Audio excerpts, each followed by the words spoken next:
அதுக்கே நீ இங்கே கூட்டிகிட்டு வந்திய? அங்கே என்ன பிரச்சனை நடந்தது நீயும் பார்த்ததானே அஞ்சலி? வேற எல்லா உண்மையும் தெரிஞ்சும் எப்படி நீ அமைதியாக இருக்க சொல்லிய? ஏன் இப்போ என்ன பண்ண போறிய? போய் எல்லா உண்மையும் சொல்ல போறியலோ? ஆமாம், என்னால் ஆரம்பித்த பிரச்சனை என்னாலேயே முடியட்டும். அந்த இளவரசியை பார்க்கவே கஷ்டமாக இருக்குது. போய் காலில் விழுந்தும் அவங்க அண்ணன் அவளை மன்னிக்கவே இல்லை.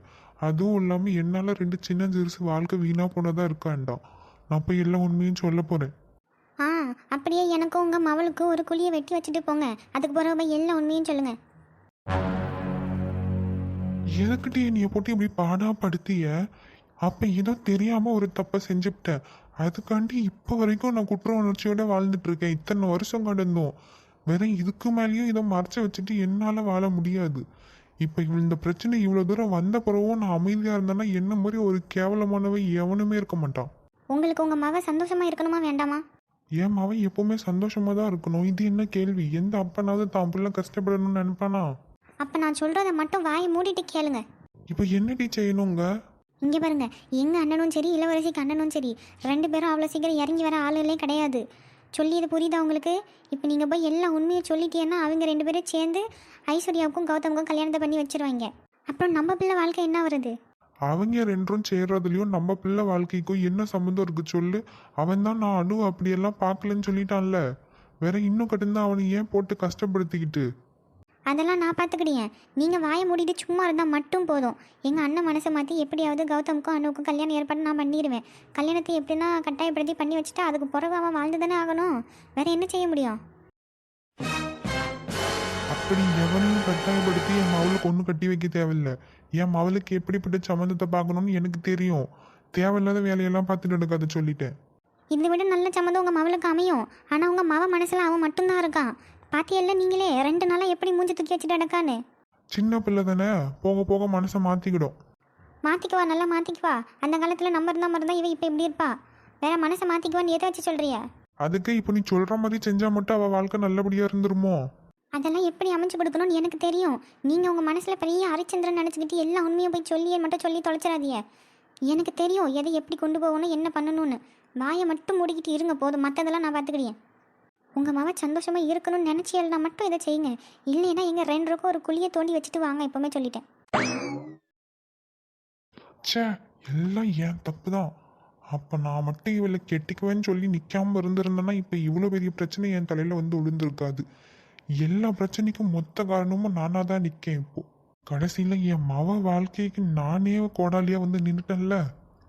இன்னும் என்னெல்லாம் நடக்கணுமோ நடக்கட்டும். இந்த கடவுள் மேலே பாரத்தை போட்டு போக வேண்டியது தான். இவங்களுக்குள்ள என்ன பிரச்சனைன்னு தெரியலையே. ஏதோ இந்த ஆள் அவன் தான் காரணம் அவன் தான் காரணம்னு சொல்லிட்டு போகிறான். என்னென்னையோ போய் தொலையட்டும். அவங்க மவளை அந்த கௌதம் பையலுக்கு கட்டி வச்சுட்டு இந்த ஐஸ்வர்யாவை பிடிச்சி எப்படியாவது என் மவனுக்கு நான் கட்டி வைக்கணும்.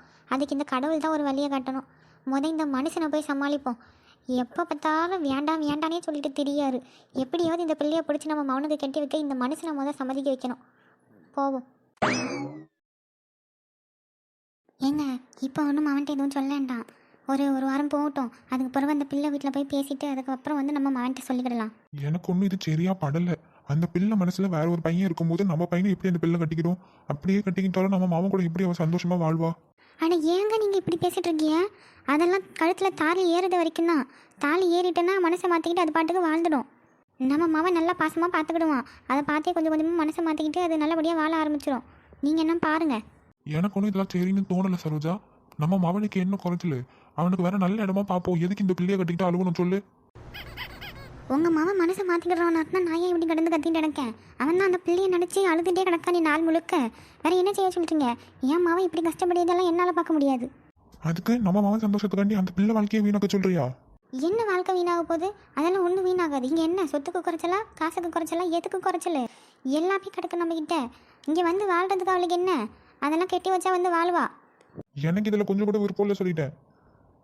எனக்கு என் மாவன் சந்தோஷம்தான் முக்கியம். ஒரு வாரம் போகட்டும். அதுக்கு பிறகு அந்த பிள்ளை வீட்டில் போய் நானே பேசிட்டு இந்த கல்யாணத்தை முடிக்க வேண்டியது என் வேலை. அவன் போகிறேன்னு முடிவு பண்ணியிருக்கே, அதையும் ஒரு வாரம் தள்ளி போட்டிருக்க. இப்போ போனால் நம்ம எதுவும் வேணும்னுக்குனே கேப்பில் போய் நுழைஞ்ச மாதிரி இருக்கும். அதெல்லாம் எனக்கு சரிப்பட்டு வராது. ஒரு வாரம் போகட்டும். அதுக்கு பிறகு நான் நார்மலாக போய் பேசிய மாதிரி என்ன சொன்னாவோ என்ன ஏதுன்னு கேட்டுட்டு எதுவுமே தெரியாத மாதிரி திரும்ப எப்போ கல்யாணத்தை வச்சுக்கிடலான்னு கல்யாணத்தை பேசி முடிச்சுட்டு வரேன். சி, இதை கேட்கவே எவ்வளோ கேவலமாக இருக்குது தெரியுமா?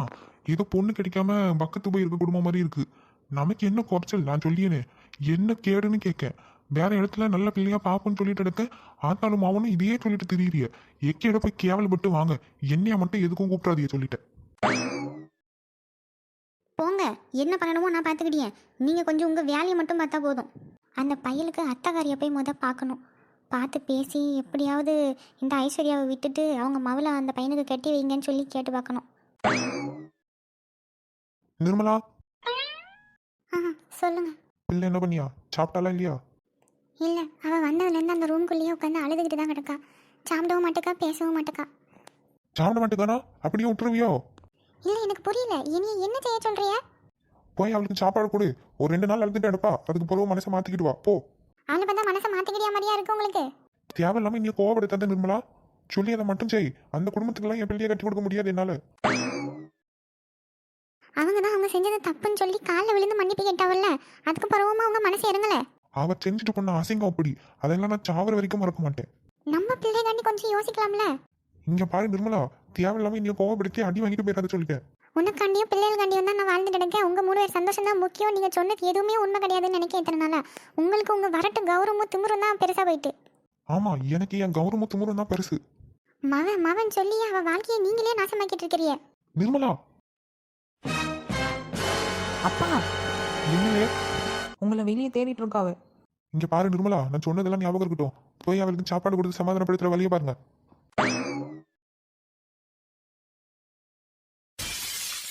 இல்லை என்ன கௌதம், என்னடா பண்ற? எல்லாரும் சேர்ந்து என்னையும் ஐஸ்வர்யாவும் பிரிச்சுட்டியல்ல? இல்லை, உனக்கு என்ன கிறுக்கா பிடிச்சிருக்கு? உங்க அம்மா எல்லாரும் முன்னாடி தானே போய் அந்த ஆள் காலில் விழுந்தா. அப்பயும் அவன் மனசு இறங்கி வரலன்னா யார் என்ன செய்ய முடியும்? அப்படி என்னதான் பிரச்சனை அவங்களுக்கும் உங்களுக்கும்? உங்க அம்மையை கட்டிக்கணும்னு போய் அவங்க அப்பாட்ட பொண்ணு கேட்டதுக்கு வெளியே சரின்னு சொல்லிட்டு ராத்திரியோட ராத்திரியே என்னைய கொல்லி எதுக்கு ஆள் அனுப்பி என்னைய சுட்டு தள்ள குடும்பம் அது. என்ன சொல்றீங்க? வேணும்னா உங்க அம்மையே கேட்டுக்கோ. என்னம்மா இவர் சொல்லி அதெல்லாம் உண்மையா? உங்க அப்பா என்னைய பொண்ணு கேட்டுட்டு போன அன்னைக்கு எங்க வீட்டில் சரின்னு சொல்லிட்டாவ. வேற அடுத்த நாள் உங்க வீட்டில இருந்து பெரியவங்களை கூட்டிட்டு வந்து பொண்ணு கேளுங்கன்னு சொல்லி அனுப்பிட்டாவ. ஆனா இவர் பொண்ணு கேட்டுட்டு போன அன்னைக்கு நைட்டே இவரை யாரும் கையில சுட்டிருக்காங்க. அந்த குண்டடியை பார்த்துட்டு அந்த ரத்த காயத்தோடு என்னைய வந்து பார்த்தாரு. அதனால தான் நான் இவர் கூட கிளம்பி அப்பவே போயிட்டேன். அவங்க தான் சுட்டாங்கன்னு உங்களுக்கு எப்படி தெரியும்? வேற யாரும் சுட்டுருக்க போறாங்க? அவங்க அனுப்பின ஆளுங்க தான் வந்து சுட்டுருப்பாவ. வெளியே ஊருக்கு ஒரு வேஷம், வீட்டுக்கு ஒரு வேஷம் கூடிய குடும்பம் தானே. இங்க பாரு, அவன்லாம் அவன் பிள்ளைய இங்க கட்டி தர மாட்டான். எனக்கும் அந்த வீட்டு பிள்ளை இங்க வந்து வாழணும்னு ஒன்றும் அவசியம் கிடையாது. கொலகார குடும்பத்துல இருந்து யாரும் இங்க வர தேவையில்லை. உனக்கு என் தங்கச்சி மாவுலையே நான் கட்டி வைக்க. உங்க தங்கச்சி மாவுல கட்டிக்கணுமா? ஆமா, வேற திரும்ப போய் குடும்பத்தோட அவங்க ஆளு விட சொல்றியா எங்களை? நீங்க முன்னாடி போட்டுட்ட சண்டைக்கு நாங்க என்ன தப்பு பண்ணணும்? எங்களையா பிரிச்சு வைக்கிறிய? நீங்க எப்படியோ போங்க. என்னைய நம்பி அவ வந்தான்னா அவளை கூட்டிட்டு போயிட்டே இருந்துடுவேன். போலே போ. நீ போயிட்டனா இங்க எதுவும் நடக்காதுன்னு நினைச்சிட்டு இருக்கியோ? எனக்கு இருக்கிறது ஒத்த பிள்ளை தான் நினைச்சிட்டு என் வாழ்க்கையை நான் வாழ்ந்துடுவேன். உங்க அம்மா தான் உன்னைய நினைச்சு கஷ்டப்பட்டு நடப்பா. அவ எக்கேடு கேட்டாலும் பரவாயில்ல நினைச்சேன்னா நீ போ. சே, இல்லை கௌதம், எங்களே போற நில்லு. கார்த்தி, சொல்லுங்க அங்கிள். அவன் போய் எதுவும் தப்பான முடிவு எடுத்துட்டு போறான். அவன் அந்த பிள்ளையை கூட்டிட்டு போறதா இருந்தாலும் போட்டு எங்களுக்கு ஒன்றும் கவலை கிடையாது. ஆனா அவன் எந்த தப்பான முடிவும் எடுக்காம இருக்கட்டும். கூட இருந்து பாத்துக்க. Okay uncle. ஏய்யா, என் பிள்ளை கூட கொஞ்சம் போயா, என்ன பண்ணுறான் என்னன்னு கொஞ்சம் பாரியா. நான் பார்க்குறேம்மா, நீங்கள் எதுவும் கவலைப்படாதீங்க. அவன் அந்த பிள்ளையை கூட்டிட்டு போனாலும் பரவாயில்லன்னு சொல்கிறவர் கொஞ்சம் மனசு இறங்கி அவங்கள்ட்ட பேசி 2 பேரையும் சேர்த்து வைக்கலாம்ல. ஏன் தான் இப்படி எல்லாம் ஈகோ பிடிச்சி இருக்கா அவ்வளோ தெரியலம்மா. ஷாலினி, அம்மா, நீயாவது போய் சாப்பிடு மக்களே. நான் இதை க்ளீன் பண்ணிட்டு வரேன். அம்மா, ஏம்மா இதெல்லாம் நடக்குது? கொஞ்சம் பேசி அண்ணனையும் அவங்களையும் சேர்த்து வைக்கலாம்ல. இன்னும் நம்ம என்ன மக்களே செய்ய முடியும்? அவங்க தான் ஒத்துக்கிட மாட்டாங்களே. ஏம்மா, அப்பா பொறுமையாக பேசினா கண்டிப்பாக ஒத்துக்கிடுவாங்கன்னு நினைக்கிறேம்மா. எனக்கு அண்ணனை பார்க்கவே கஷ்டமாக இருக்குமா. கொஞ்சம் அப்பாட்ட பேசுங்களா. உங்கள் அப்பா கண்டிப்பாக ஒத்துக்கிட மாட்டாருமாக்கா. ஏம்மா அப்படி சொல்கிறிய? அவர் குண்டடிப்பட்டு 6 மாதம் எவ்வளோ கஷ்டப்பட்டாருன்னு கூட இருந்து நான் பார்த்துருக்கேன். அந்த வலியோட அவர் கோபமும் அதிகமாயிட்டு. அவரை இப்போ மனசை மாற்ற வைக்கிறது ரொம்ப கஷ்டம் மக்களே. அவங்க தான் சுட்டாங்கன்னு எப்படிம்மா சொல்கிறிய? எங்கள் அப்பா கீழே இருந்து அடியாளுவ தான் மக்களே வந்தாவ. ஏம்மா, அப்போ இந்த பிரச்சனை எதுவுமே சரியாகாதாம்மா? நம்ம என்ன மக்களே செய்ய முடியும்? அப்போ அண்ணன் ஐஸ்வர்யாவை கூட்டிகிட்டு போனால் உங்களுக்கும் பரவாயில்லையா? அந்த பிள்ளை வந்தால் அவன் கூட்டிகிட்டு போட்டோம். நாங்கள் என்ன பண்ண முடியும்? எல்லாரும் இப்படியே சொன்னீங்கன்னா அவன் என்ன தான் செய்வான்? பாவம், அந்த பிள்ளையை நினச்சி மனசுக்குள்ள எவ்வளோ ஆசை வளர்த்து வச்சிருக்கான். சே, இவன் பேசாமல் அந்த பிள்ளையை கூட்டிகிட்டு போகிறதே மேலேன்னு நினைக்கேன். இந்த பெரியவங்களுக்கு இருக்க ஈகோலையும் பிரச்சனையிலையும் எப்படி தான் இவங்க 2 பேரும் சேர போகிறாங்களோ தெரியல.